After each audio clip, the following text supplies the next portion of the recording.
మనం మలిచే పలుకుల పదా ధర్మం కోరే సత్యాగ్రహమై పదులుగా పదా సంక్షేమం కూర్చే సేవా గుణమై అదనుగా పదా పిడుగుకు బెదరని సాహస యోగుడివై పదా తెరమరుగులో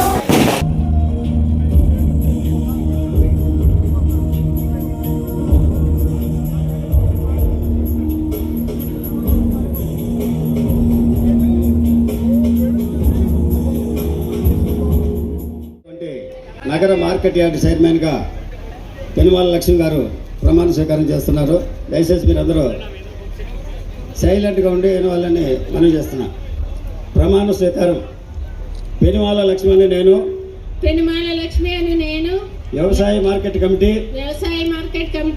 నగరం చైర్పర్సన్ గా రాజ్యాంగమునకు బద్దురాలనై చట్టబద్ధముగా నిస్వార్థముతో నిజాయితీతో బంధుప్రీతికి అతీతముగా ప్రజాసేవ మరియు రైతు సేవయే జేయముగా పరిపాలన చేయగలనని నగరం వ్యవసాయ మార్కెట్ కమిటీ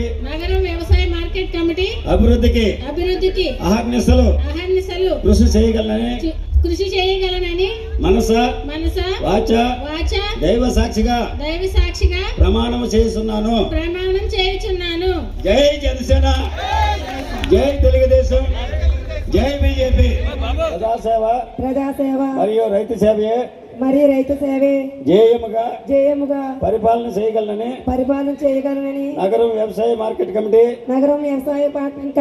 అభివృద్ధికి అహర్నిశలు కృషి చేయగలనని మనసా వాచ దైవ సాక్షిగా ప్రమాణం చేస్తున్నాను. జై జనసేన, జై బీజేపీ, జై తెలుగుదేశం.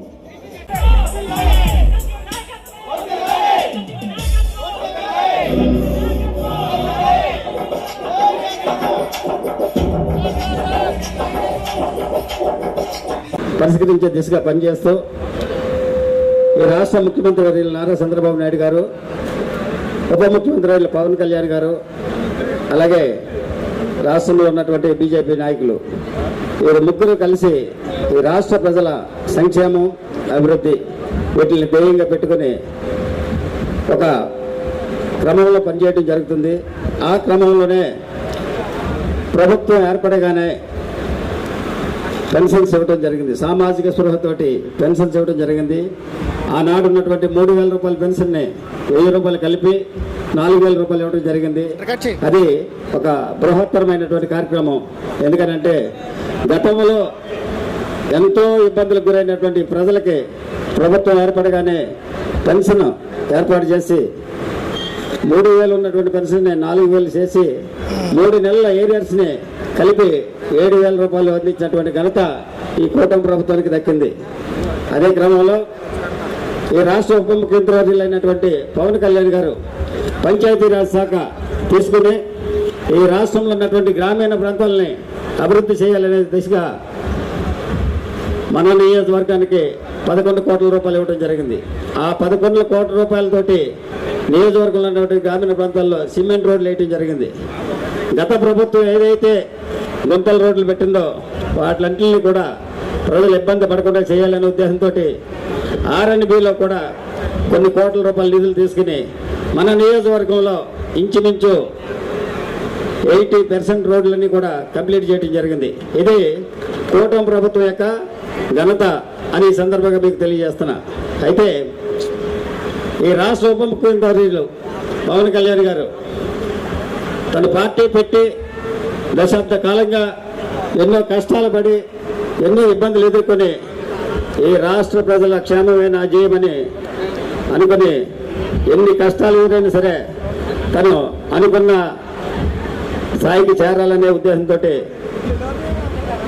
ఈ భారతదేశ చరిత్రలోనే ఎన్నడూ లేనటువంటి 100% స్ట్రైక్ రేట్ తోటి 21 స్థానాలు గెలిచి ఆనాడు ఉన్నటువంటి వైఎస్ఆర్సీపీ గవర్నమెంట్లో ఉన్నటువంటి ముఖ్యమంత్రిని ఎదిరించి సవాలు చేసి జగన్ నిన్ను అధహపాతాలకు తొక్కకపోతే నా పేరు పవన్ కళ్యాణ్ కాదని అన్న ఛాలెంజ్ నిలబెట్టుకున్నటువంటి ఏకైక వ్యక్తి పవన్ కళ్యాణ్ గారు.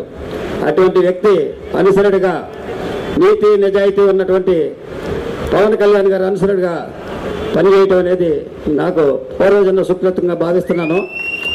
అందుచేతనే నిజాయితీగా నా నియోజకవర్గంలో పనిచేస్తూ నాకున్నటువంటి అవకాశాలని సద్వినియోగపరుచుకుంటూ ఈ నియోజక ప్రజలకి నేను 24 గంటలు అందుబాటులో ఉండి పనిచేస్తున్నానని ఈ సందర్భంగా మీ అందరికీ తెలియజేస్తున్నా. ఆ క్రమంలోనే నా నిజాయితీని నిరూపించుకోవాలనే దిశగా పార్టీ అధిష్టానం నాకు ఇచ్చినటువంటి అవకాశాన్ని వినియోగించుకొని ఈ నియోజకవర్గంలో ఉన్నటువంటి నగరం మార్కెట్ యార్డ్ చైర్మన్గా పెనుమాల లక్ష్మి గారిని ఎంపిక చేయడం జరిగింది. ఇది చేయడానికి ఒక కారణం ఉంది. ఈ పెనుమాల లక్ష్మి గారు అనేటువంటి వ్యక్తి ప్రజారాజ్యం పార్టీ నుండి పనిచేస్తూ ఏ విధమైనటువంటి ఆశలకు లోనడకుండా, ఏ విధమైనటువంటి స్వార్థం లేకుండా పార్టీ నియమాలకి కట్టుబడి తను ఒంటరి మహిళగానే పనిచేయటం జరిగింది. అదే క్రమంలో పవన్ కళ్యాణ్ గారు పెట్టినటువంటి జనసేన పార్టీని ఆది నుండి కూడా ఆ పార్టీలో పనిచేస్తూ ఈ నియోజకవర్గంలో మారుమూల ప్రాంతాలకు తిరిగి తన సామాజిక వర్గాన్ని కాకుండా ఇతర సామాజిక వర్గాలను కూడా ఈ పార్టీ వైపు మళ్ళించినటువంటి ఏకైక స్త్రీ పెనుమాల లక్ష్మి అని సందర్భంగా తెలియజేస్తున్నాం. అయితే ఒక స్త్రీ పాలిటిక్స్లోకి వచ్చి ఒంటరిగా పనిచేస్తుంటే నానా రకాలుగా వేధించేటటువంటి వ్యక్తులు ఈ సమాజంలో ఉన్నారని ఈ సందర్భంగా తెలియజేస్తా. ఆ క్రమంలో ఎవరికి తలవంచకుండా, ఎవరికి